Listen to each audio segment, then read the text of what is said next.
ஒரு ஹீலர் அவங்க ஒரு லைசன்ஸ் சைக்காலஜிஸ்ட். அவங்களெல்லாம் அப்படிலாம் இழுக்காதீங்க. நானும் அவங்களும் ஒரு ஒரு ஃப்யூச்சரில் ஒரு ஹீலிங் சென்டர் ஆரம்பிக்கணுன்றதான் எங்களுடைய நோக்கம். பல பேருக்கு உதவணுன்றது தான். நடிகர் ஜெயம் ரவி சமீபத்தில் அவருடைய மனைவி ஆர்த்தியை விவாகரத்து பண்ண போறதா அறிவிச்ச நிலையில பதிலுக்கு அவருடைய மனைவி ஆர்த்தியும் இந்த விஷயம் எனக்கே தெரியாது, நான் இது விஷயமா பலமுறை ரவி கிட்ட பேச முயற்சி பண்ணேன், ஆனா அவர் பேச முன்வரல, அப்பா இல்லாம 2 பசங்களும் ரொம்ப தவிக்கிறாங்க அப்படின்னு ரவி மேல ஆர்த்தி குற்றம் சாட்டி இருந்தாங்க. ரவியும் ஆர்த்தி கிட்ட இருந்து கண்டிப்பா டிவோர்ஸ் வேணும்னு குடும்ப நல நீதிமன்றத்துல மனு கொடுத்திருக்காரு. இந்த நிலையில ஜெயம் ரவியும் சிங்கர் கெனிஷா பிரான்சிஸும் ஒன்னா இருக்காங்கன்னு, இவங்களோட இந்த திடீர் நட்பு தான் ஆர்த்தியா ரவி பிரிய காரணம்னு ஒரு செய்தி வெளியாச்சு. ஜெயம் ரவி ஃப்ரெண்ட்ஸ் கூட கோவா போறது வழக்கம்னு, அப்படிதான் ஒரு முறை கோவா போகும்போது கெனிஷா கூட பழக்கம் ஏற்பட்டு கல்யாண நாள் அப்போ கூட ஆர்த்தி கூட ரவி இல்லாம கெனிஷா கூட தான் இருந்திருக்காருன்னு இது தெரிஞ்சு மனமுடைஞ்ச ஆர்த்தி அப்போதான் இன்ஸ்டாகிராம்ல ரவி கூட எடுத்த போட்டோஸை ரிமூவ் பண்ணிருக்காங்கன்னு சொல்லப்பட்டுச்சு. மேலும் ஆர்த்தியோட அம்மா ரவி ஃபேமிலி கிட்ட பேசி பார்த்தோம், ரவி அவங்க ஃபேமிலி மெம்பர்ஸ் சொல்றத கூட கேட்கிற மைண்ட்ல இல்ல,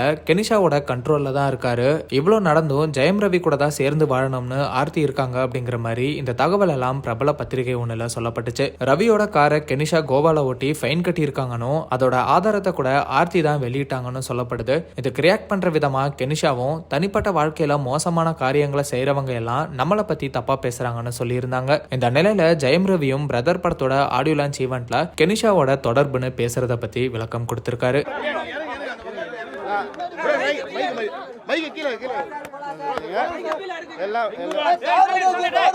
நான் ஒன்னே ஒன்று தான் சொல்ல விரும்புகிறேன்.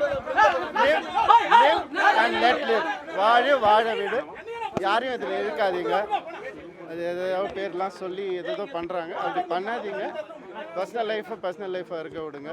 கெனிஷாலாம் வந்துட்டு 600 ஸ்டேஜ் ஷோ பாடினவங்க, அவங்கெல்லாம் தனியாக நின்று வந்தவங்க, பல உயிரை காப்பாற்றின ஒரு ஹீலர் அவங்க ஒரு லைசன்ஸ் சைக்காலஜிஸ்ட். அவங்களெல்லாம் அப்படிலாம் இழுக்காதீங்க. நானும் அவங்களும் ஒரு ஃப்யூச்சரில் ஒரு ஹீலிங் சென்டர் ஆரம்பிக்கணுன்றதான் எங்களுடைய நோக்கம். பல பேருக்கு உதவணுன்றது தான். அதை கெடுக்காதீங்க, அதை யாரும் கெடுக்கவும் முடியாது. தேவையில்லாமல் எல்லாத்தையும் இழுக்காதீங்க. தேங்க்யூ. ஜெயம் ரவியோட இந்த ஸ்பீச் மறைமுகமா அவருடைய மனைவி ஆர்த்தியை எச்சரிக்கிற விதமா இருக்குன்னு சிலர் சொல்றாங்க. சிங்கர் கெனிஷாவும் ஜெயம் ரவியோட இந்த ஸ்பீச்சை ஷேர் பண்ணி, கொஞ்சம் கூட ஒழுக்கமும் மரியாதையும் இல்லாம என்கிட்ட மோசமான கேள்விகளை கேட்டுட்டு வந்த அழகான மக்களுக்கு தான் இந்த பதில். இது உங்க மனசையும் எண்ணத்தையும் அமைதிப்படுத்தி இருக்கும்னு நான் நம்புறேன். அன்புடன் கெனிஷா அப்படின்னு சிங்கர் கெனிஷாவும் ரவி கூட தொடர்பு பத்தி தவறா பேசப்பட்டதுக்கு பதில் சொல்லியிருக்காங்க. ஆர்த்தி ரவி இது தொடர்பா ஏதாவது பதில் கொடுக்கறாங்களா அப்படிங்கறதையெல்லாம் வெயிட் பண்ணி பார்க்கலாம்.